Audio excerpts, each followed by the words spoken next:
Film की शुरुआत में 8 साल का बच्चा नजर आ रहा है। वह डरा हुआ रहता था। वह हमेशा परेशान रहता था। इस बात से उसके माता पिता भी परेशान थे। एक दिन माता पिता कुछ ओझाओं को उनके घर बुलाते हैं, जो कि एक चर्च के पुजारी हैं और एक कपल होते हैं। उस छोटे बच्चे का नाम डेविड है। उसकी एक बहन है और उनके घर पर उनकी बहन का दोस्त भी था। डेविड से उसकी अच्छी दोस्ती थी, तो वह डेविड को सुलाने जाता है, उसे बिस्तर पर लेटा देता है। डेविड की बहन का दोस्त उस जगह को छोड़ देता है, लेकिन डेविड को ऐसा लगता है जैसे कोई उसके कमरे का दरवाजा खोलने की कोशिश कर रहा है, तो डेविड टॉयलेट में जाकर छिप जाता है। लेकिन उसे वहाँ ऐसा महसूस होता है जैसे कोई उस पर नजर रख रहा हो। वह वहाँ कई दानव हाथों को भी देखता है और बाथटब में खून बहने लगता है। डरकर वह चिल्लाने लगता है। उसकी आवाज सुनकर परिवार के सभी सदस्य ऊपर इकट्ठा हो जाते हैं। लेकिन यहाँ डेविड पूरे गुस्से में था, जो 8 साल का बच्चा था, और वह बेकाबू हो गया था। उसने अपने ही पिता के पैर पर स्टेप कर देता है। अब पुरुष एक्सोसिस्ट्स उसे उठाकर नीचे आ रहे हैं, लेकिन वह को अपने नाखूनों से दीवारों को खुजा रहा था। ऐसा लग रहा था जैसे किसी का उस पर नियंत्रण हो गया हो। उसे ऊपर से लाकर खाने की मेज पर लिटाया जाता है और पुजारी उसके लिए कुछ मंत्र को पढ़ना शुरू करता है। वे उसे स्थिर करने का प्रयास कर रहे थे। उसी समय डेविड के मुंह से झाग निकलने लगती है। पराक्रमी होने के कारण वह स्वयं को मुक्त करने में सक्षम है। इस बीच वहाँ एक घातक तूफान टूट जाता है। घरेलू सामान खराब होने लगता है और पुजारी भी नीचे गिर जाता है। दोनों दानव वैज्ञानिक ने उसे मजबूती से पकड़ लिया था, क्योंकि वह खुद को मुक्त करने के लिए संघर्ष कर रहा था। वह रहस्यमय ढंग से अपने शरीर को ढालना शुरू कर देता है। यह बहुत ही भयावह होता है। उसकी हालत देखकर उसकी बहन का दोस्त उसके पास जाता है, उसे पकड़ते हुए उससे कहता है, तुम कौन हो? उस मासूम बच्चे को छोड़कर मेरे शरीर में आ जाओ। इसका मतलब है कि उस लड़के को डेविड के लिए वास्तव में बहुत प्यार था। डेविड की आंखें सामान्य रूप से फिर से आकार लेती हैं, जैसा कि वह कहता है, और अब वह आत्मा डेविड का शरीर त्याग करके उस लड़के के शरीर में आ जाती है। अब उसकी हालत बिगड़ने लगती है। पोजेस्ड होने के कारण डेविड ने पुरुष एक्सोसिस्ट्स पर भी बुरी तरह प्रहार किया था। अब उसकी भी हालत खराब हो गई थी और उसे अस्पताल लाया गया था। डॉक्टरों ने उसकी पत्नी को बताया कि उसे गंभीर दिल का दौरा पड़ा है। किसी चीज ने उसे बुरी तरह डरा दिया है। सभी उसके लिए प्रार्थना करने लगते हैं। वहीं दूसरी तरफ डेविड की बहन का दोस्त नजर आ रहा है। अब वह सामान्य स्थिति में आ गया है और वह अपने दोस्त के साथ काम पर मदद कर रहा था। वह घर के अंदर आते ही दीवार में एक छेद दिखता है। वहाँ वो एक आत्मा को देखता है। वो वहाँ झांकता है, जो उसे निशाना बनाने की कोशिश कर रहा है, लेकिन वह खुद को बचा लेता है। पर वो आत्मा के चुंगल से बचा नहीं था, क्योंकि डेविड के शरीर को छोड़कर उस दुष्टात्मा ने सचमुच उस पर अधिकार कर लिया था। अब वह शीघ्र ही उसके शरीर को खराब करने वाला था। यह पूरी तरह से उस पर कब्जा करने वाला था। वह तुरंत उस जगह से निकल आता है। अब वह चेनसो से पेड़ को काट रहा होता है, लेकिन चेनसो काम नहीं कर रहा है। फिर वह अपने साथ पास की खिड़की पर एक आत्मा को देखता है, जो उसे घूर रहा था। फिर चेनसो अचानक चालू होता है और उसका चेहरा कटने ही वाला होता है, लेकिन वह जंजीर उसके आगे गिर जाती है और वह सुरक्षित होता है। वह बहुत डरा हुआ होता है और वह वहाँ से अपनी कार में बैठकर जाने लगता है, लेकिन उसे रोक दिया जाता है। वहीं दूसरी ओर जब पुरुष प्रीस्ट होश में आता है, तो वह भी यही कहता है कि डेविड को छोड़कर उस लड़के के शरीर पर आत्मा आ गई है। डेविड की बहन का दोस्त कौन है? वह अपनी पत्नी से कहता है, उसे तुरंत बुलाओ और उसे सूचित करो कि आत्मा बहुत पावरफुल है, इससे सावधान रहें। जब उसकी पत्नी डेविड की बहन को फोन कर रही होती है, तो वह कॉल नहीं उठाती, क्योंकि वह तेज आवाज करके नाच रही होती है। इसी बीच डेविड की बहन के दोस्त की हालत बिगड़ने लगती है, क्योंकि वह अपने कंट्रोल में नहीं था। उसे समझ नहीं आ रहा था कि वह यहाँ कैसे खड़ा हो पा रहा है। वह कमजोर महसूस करने लगता है। जब महिला एक्सोसिस्ट्स की कॉल कोई भी नहीं उठता है, तो वह टेंशन में होती है और जल्दी से पुलिस को फोन करती है। वो पुलिस से बोलती है कि डेविड के घर जल्दी जाए। अब डेविड के बहन का पार्टनर भूत में तब्दील हो जाता है, जिसके साथ वह डांस कर रही थी। उसका चेहरा अजीब तरह से बदल जाता है और वह उसे डराने लगता है। डरने के कारण वह बहुत चिल्लाती है और वह अपनी सहेली को लेकर वहाँ से चली जाती है। दूसरी तरफ पुलिस भी पहुँच जाती है। अब डेविड की बहन का दोस्त जाते समय उस पर चाकू से वार कर देता है और वह उसे मार डालता है। उसके कपड़े खून से सने हुए थे। जब वह बाहर आता है, तो पुलिस अधिकारी उसे देखता है। उस लड़के की आंखें पूरी तरह से बदल गई थी, क्योंकि उस पर आत्मा का कब्जा था। वह आदमी पुलिस की बात का जवाब नहीं देता। पुलिस अधिकारी उससे कहता है कि तुम्हारे कपड़े खून से सने हैं, मेरे साथ आओ। अब यह देखा जाता है कि वह पुरुष एक्सोसिस्ट्स और महिला एक्सोसिस्ट्स दोनों बैठे होते हैं। वे उस लड़के से कहते हैं कि वो केवल यह देखना चाहते हैं कि या तो आत्मा ने उस पर कब्जा किया है या नहीं, और उस लड़के से बोलते हैं कि वो बाइबल पढ़े, क्योंकि वो अगर बाइबल पढ़ लेगा तो उसके अंदर आत्मा नहीं है, और अगर आत्मा उसके अंदर हुई तो वो बाइबल पढ़ने नहीं देगी। जब वह लड़का बाइबल पढ़ना शुरू करता है, तो उसे पता चलता है कि उसमें कोई आत्मा नहीं है, क्योंकि वह बाइबल पढ़ लेता है। पुलिस को एक युवक की हत्या की सूचना भी दी जाती है। पुलिस उस लड़के को गिरफ्तार करने लगती है। तभी उस लड़के का वकील वहां हाजिर हो जाती है। दोनों एक्सॉर्सिस्ट्स वकील को सबूत देते हैं कि उस लड़के ने उसे नहीं मारा, उसमें किसी आत्मा का कंट्रोल था जिसने उस आदमी की हत्या की, और वे यह भी बताते हैं कि उस आदमी के पास भी आत्मा थी। तब वकील उनसे कहती हैं कि आप लोग वास्तविक दुनिया से जुड़े रहें, ऐसी कहानियों पर कौन विश्वास करेगा। वह वकील किसी भी कीमत पर विश्वास नहीं करती कि इसके पीछे आत्मा है। तब पुरुष एक्सॉर्सिस्ट्स उससे कहते हैं, रात को घर पर आना, मैं खुद तुम्हें वही ईवल दिखाऊंगा। आप उस ईवल को न देखने की स्थिति में पुलिस को उस लड़के को गिरफ्तार करने की अनुमति दे सकते हैं। तब वकील कहती है, ठीक है। वह अब कोर्ट का नज़ारा दिखाया जाता है, क्योंकि वकील ने माना था कि इसके पीछे ईवल है। वह न्याय करने के लिए कहती है कि यह हत्या ईवल द्वारा की गई है, लेकिन जज उसकी एक भी बात पर विश्वास नहीं करते। उनका कहना है कि यह एक बहाना है और उसे आजीवन कारावास की सजा दी जाएगी। लेकिन कुछ एक्सॉर्सिस्ट्स दावा करते हैं कि वे निश्चित रूप से उस लड़के को निर्दोष साबित करेंगे, क्योंकि उन्हें इस बात का ज्ञान था कि वह हत्या नहीं कर सकता, इसके पीछे जरूर कोई ईवल है। अब वे खुद इस मामले का पता लगाने लगते हैं। वे दोनों उस दिन की रिकॉर्डिंग सुनने लगते हैं जब यह हुआ और वे एक साथ डांस कर रहे थे।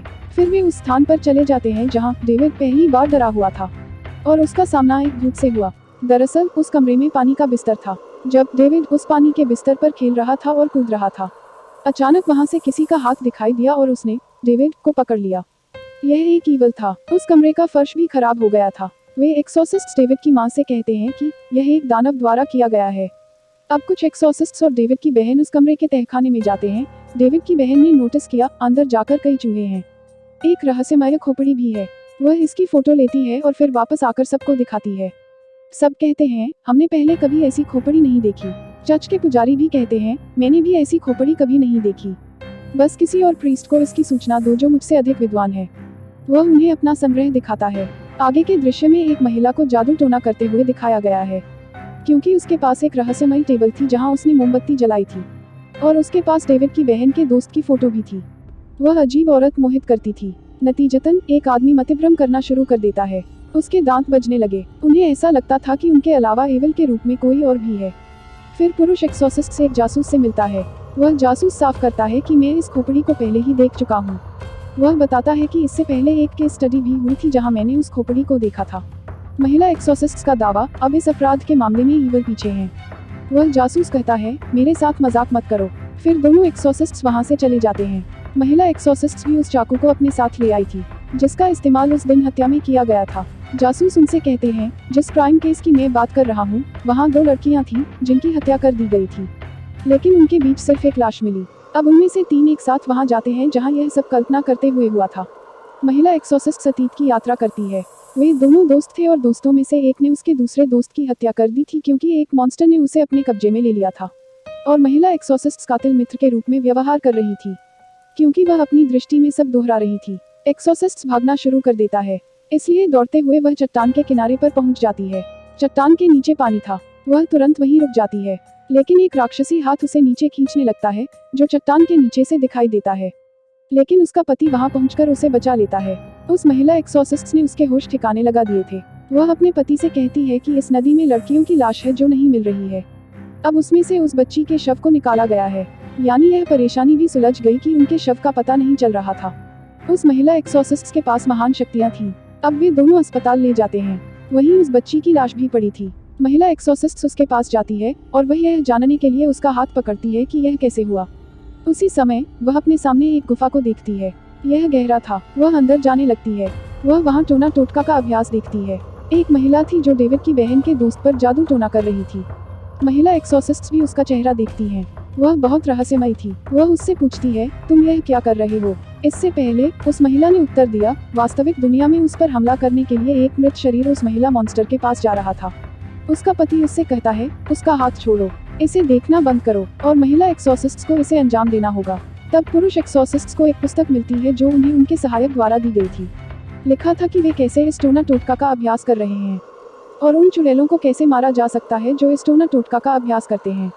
वह ओझा उन्हें पढ़ना शुरू करता है। तब वह देखता है कि कोई मॉन्स्टर या वही मृत शरीर उस पर हमला करने वाला है। उसके हाथ में चाकू है और वह बदले में उन पर हमला करने लगता है। तभी उसका हाथ उसके सहायक ने पकड़ लिया। वह उससे कहता है कि आप अपनी पत्नी को खत्म करने जा रहे हैं। इसका मतलब है वे मॉन्स्टर थे जो उसे कल्पना करने के लिए बना रहे थे कि वह अपनी पत्नी की हत्या कर दे, क्योंकि उसकी पत्नी मॉन्स्टर के लिए एक बड़ा खतरा थी। अब वह महिला एक्सोर्सिस्ट उस बड़े प्रीस्ट से मिलने जाती है। वह बड़ा प्रीस्ट उसे एक किताब दिखाता है और एक छोटी लड़की का शीर्षक फोटो चिपका हुआ है। वह उससे कहता है वह डायन है। वह महिला प्रीस्ट उससे कहती है कि तुमने मुझे पहले क्यों नहीं बताया। वे उत्तर देते हैं क्योंकि वह मेरी बेटी है।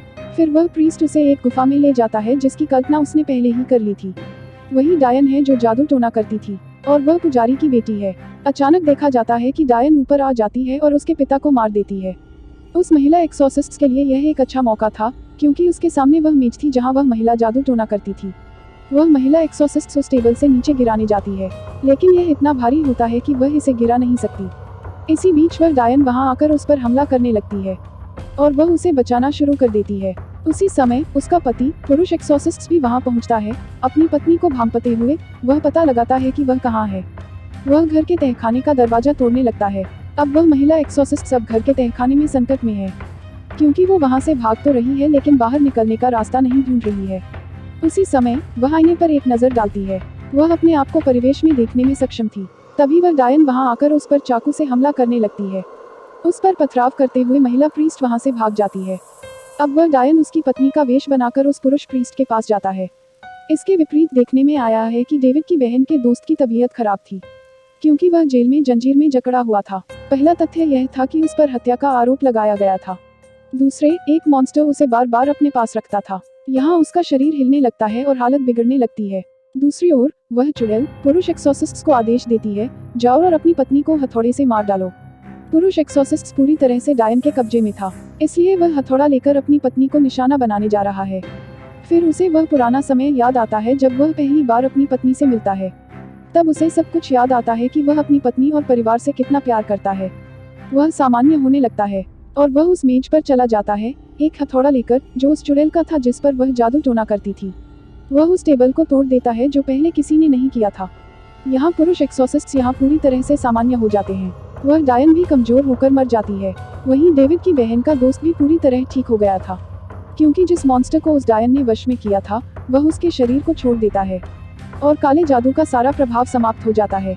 अंत में देखा जाता है कि डेविड की बहन काफी परेशान रहती है क्योंकि अदालत में यह घोषणा की जाती है कि उसके दोस्त को 5 साल की सजा सुनाई जा रही है क्योंकि अदालत अभी भी इस तरह के सबूतों को स्वीकार नहीं करती है कि कोई भी मॉन्स्टर ऐसा कर सकता है। डेविड की बहन उसके जेल के बावजूद उससे शादी करती है। वह जेल में उससे मिलने जाती थी। जो मॉन्स्टर उनका शरीर धारण करके उन्हें परेशान करते थे वे सब चले गए थे और जादू टोना का प्रभाव भी गायब हो गया था। इसी के साथ फिल्म भी एंड हो जाती है।